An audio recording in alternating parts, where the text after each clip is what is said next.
अगर आपका PF claim बार बार reject हो रहा है तो शायद आप भी ये गलतियां कर रहे हो।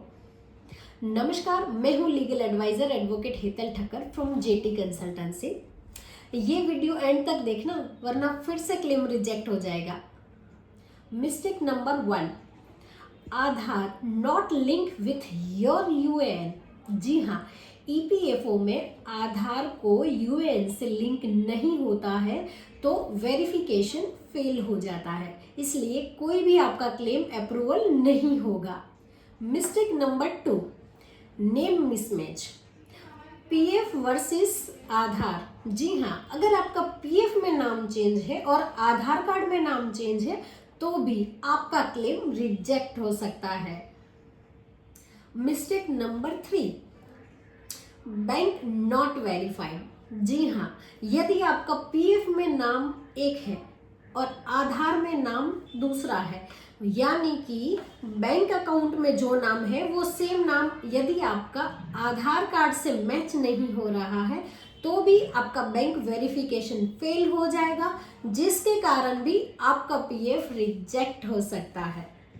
Mistake number 4, form wrong select करना। जी हाँ, यदि आप अपनी चालू फॉर्म में चालू जॉब में पीएफ उठाना चाहते हैं तो फॉर्म 31 सिलेक्ट करना है। यदि आपने जॉब छोड़ दिया है तो आपको सबसे पहले फॉर्म 19 को ही सिलेक्ट करना है और उसके तहत आप 10C अप्लाई कर सकते हो। इनमें से यदि आपने आगे पीछे कोई भी फॉर्म पहले फिलअप कर दिया तो भी आपका फॉर्म रिजेक्ट हो जाएगा, पीएफ रिजेक्ट हो सकता है। Mistake number 5, date of exit update ना करना। जी हाँ, यदि आपने एग्जिट डेट के बिना ही अपना विड्रॉल फॉर्म चालू कर दिया है तो आपका फॉर्म अगेन रिजेक्ट हो जाएगा। तो सबसे पहले अपनी डेट ऑफ एग्जिट को मार्क एग्जिट करिए, उसके बाद ही अपना पीएफ निकलवाइए। नेक्स्ट मिस्टेक, अगर आपकी पीएफ की अमाउंट 50,000 से ज़्यादा है और आपने अपना केवाईसी में पैन कार्ड अपलोड नहीं किया है तो भी आपका फॉर्म रिजेक्ट हो सकता है, या फिर आपको फॉर्म 15G फिल करना होता है, इसके कारण आपका टीडीएस डिडक्ट नहीं होता। तो सबसे पहले अपने केवाईसी अपलोड करवाइए, केवाईसी को वेरीफाइड करवाइए, उसके बाद ही अपने पीएफ की अमाउंट विड्रॉ करवाइए।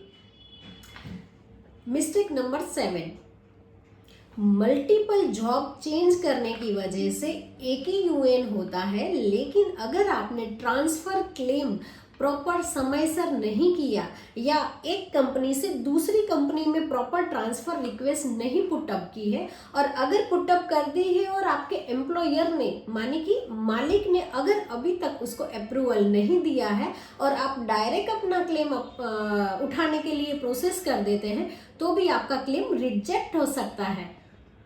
मिस्टेक नंबर 8, जी हाँ, यूएएन मल्टीपल जनरेट हो चुके हैं और अगर आपने उसको मर्ज नहीं किया है तो भी आपका पीएफ रिजेक्ट हो सकता है। या कई बार ये भी होता है कि आपका एक यूएएन में पेमेंट आधा पड़ा है और दूसरे यूएएन आपने जनरेट कर दिए हैं और बाकी की पीएफ की अमाउंट आपकी नेक्स्ट यूएएन में आ गई है, तो भी आपका मल्टीपल यूएएन का प्रॉब्लम की वजह से क्लेम रिजेक्ट होते हैं।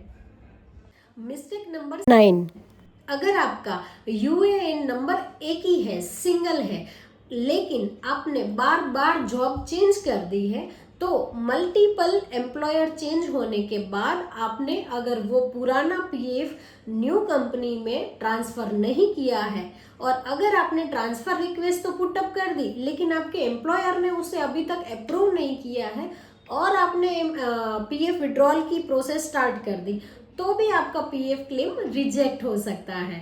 अगर आप भी चाहते हो कि आपके क्लेम बार बार रिजेक्ट ना हो और समय पे आपको अपने पीएफ अकाउंट में पैसे मिल जाए तो तुरंत ही हम जैसे एक्सपर्ट कंसल्टेंट का संपर्क कर सकते हैं।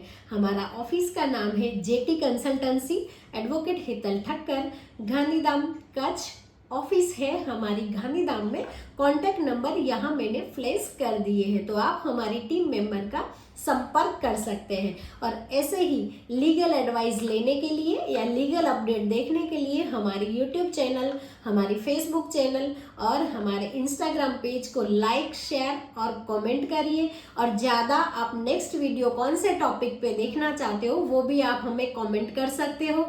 यदि आपके साथ ऐसी कोई प्रॉब्लम्स हो रही है या पीएफ के रिलेटेड आपको क्वेश्चन आ रही है तो भी आप हमें कॉल कर सकते हैं। Thank you, thanks for watching this video. आप सबका तहे दिल से धन्यवाद।